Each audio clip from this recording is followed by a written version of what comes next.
فِي خَلْقِ السَّمَاوَاتِ وَالْأَرْضِ وَاخْتِلَافِ اللَّيْلِ وَالنَّهَارِ وَالْفُلْكِ الَّتِي تَجْرِي فِي الْبَحْرِ بِمَا يَنفَعُ النَّاسَ وَمَا أَنزَلَ اللَّهُ مِنَ السَّمَاءِ مِن مَّاءٍ فَأَحْيَا بِهِ الْأَرْضَ بَعْدَ مَوْتِهَا وَبَثَّ فِيهَا مِن كُلِّ دَابَّةٍ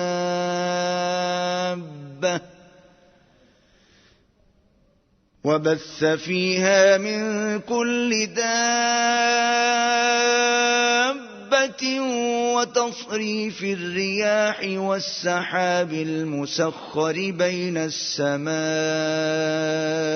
وَالْأَرْضِ لَآيَاتٍ لِقَوْمٍ يَعْقِلُونَ۔ بے شک آسمانوں اور زمین کے پیدا کرنے میں اور رات اور دن کے ایک دوسرے کے پیچھے آنے جانے میں اور کشتیوں اور جہازوں میں جو سمندر میں لوگوں کے فائدے کے لیے رواں ہیں، اور میں جس کو اللہ آسمان سے برساتا اور اس سے زمین کو اس کے مردہ ہو جانے کے بعد زندہ یعنی خشک ہو جانے کے بعد سرسبز کر دیتا ہے، اور زمین پر ہر قسم کے جانور پھیلانے میں اور ہواؤں کے چلانے میں اور بادلوں میں جو آسمان اور زمین کے درمیان گھرے رہتے ہیں، عقل مندوں کے لیے اللہ کی قدرت کی نشانیاں ہیں۔ اعوذ باللہ من الشیطان الرجیم، بسم اللہ الرحمن الرحیم۔ طویل آیات عظیم ترین آیات قرآن مجید کی، ان میں سے اب ایک آیت یہاں آ رہی ہے، اس کو میں نے عنوان دیا ہے آیت الآیات۔ ان فی خلق السماوات والارض واختلاف اللیل والنہار والفلک التی تجری فی البحر بما ينفع الناس وما انزل اللہ من السماء من ماء فاحیا به الارض بعد موتها وبث فیہا من کل دابۃ وتصریف الریاح والسحاب المسخر بین السماء والارض لآیات لقوم یعقلون۔ اتنے فینومینا آف نیچر کسی ایک آیت میں جمع نہیں ہے قرآن۔ اللہ تعالیٰ تمام فینومینا آف نیچر کو اپنی آیتیں قرار دیتا ہے، آسمان اور زمین کی تخلیق، رات اور دن کا الٹ پھیر مختلف جگہوں پر، اور یہ جو ستارے ہیں اور یہ جو بھی نباتات ہیں زمین کی، ان میں سے آیتیں ہی آیت۔ لیکن ان آیت الآیات کو جس طرح یہاں ایک آیت میں سمویا ہے، یہ حکمت کا ایک بہت بڑا پھول ہے، بہت بڑا پھول جو ان چار لڑیوں کی بنتی کے اندر آ گیا ہے۔ یقیناً آسمان اور زمین کی تخلیق میں اور رات اور دن کے الٹ پھیر میں اور اس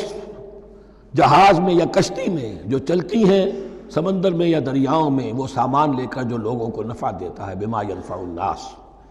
وما انزل اللہ من السماء من ماء، اور اس پانی میں کہ جو اللہ نے اتارا ہے آسمان سے،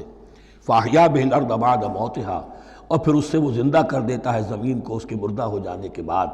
بے آب و گیا زمین پڑی تھی، بارش ہوئی ہے، اسی میں سے روئیدگی آ گئی ہے۔ وَبَثَّ فِيهَا مِن كُلِّ دَابَّةٍ، اور یہ تمام حیوانات اور چرند اور پرند جو اس کے اندر پھیلا دیے گئے ہیں۔ وَتَصْرِيفِ الرِّيَاحِ، اور یہ ہواؤں کا چلنا جو ہے، کبھی پروا چل رہی ہے، کبھی پچھمی چل رہی ہے، کبھی مشرق سے آ رہی ہے، کبھی مغرب سے آ رہی ہے، تصریف الریاح ہے۔ وَالسَّحَابِ الْمُسَخَّرِ بَيْنَ السَّمَاءِ وَالْأَرْضِ، اور ان بادلوں میں کہ جو معلق کر دیے گئے آسمان اور زمین کے درمیان، لآیات لقوم یعقلون، ان سب میں آیات ہیں، نشانیاں ہیں ان لوگوں کے لیے جو عقل سے کام لیں۔ ان کو دیکھو اور ان کے خالق کو، مدبر کو پہچانو۔ آیات ہے، اور ان کے آیات کے پہچاننے کا جو عملی نتیجہ نکلنا چاہیے، اور جس کو عام طور پر لوگ نہیں پہنچ پاتے جس تک، اب اگلی آیت میں اس کا تذکرہ ہے۔ نتیجہ تو نکلنا یہ چاہیے کہ پھر محبوب اللہ ہی ہو، شکر اسی کا ہو، اطاعت اسی کی ہو، عبادت اسی کی ہو۔ جب سورج میں کچھ نہیں، یہ تو اللہ نے اس کو بنایا ہے، یہ حرارت جو ہے اللہ نے دی ہے، چاند میں کچھ نہیں، ہوائیں چلانے والا کوئی وہی تو ہے، تو اب کسی شے کے لیے کوئی شکر نہیں، کسی شے کے لیے کوئی عبادت نہیں، کوئی ڈنڈوت نہیں، کوئی سجدہ نہیں، بلکہ صرف اللہ کے لیے، اور وہی مطلوب و مقصود بن جائے، وہی محبوب ہو۔ لا محبوب الا اللہ، لا مقصود الا اللہ، لا مطلوب الا اللہ۔ جن لوگوں کی یہاں تک رسائی نہیں ہو جاتی وہ لوگ کسی اور شے کو اپنا محبوب و مطلوب بنا کر اس کی پرستی شروع کر دیتے ہیں۔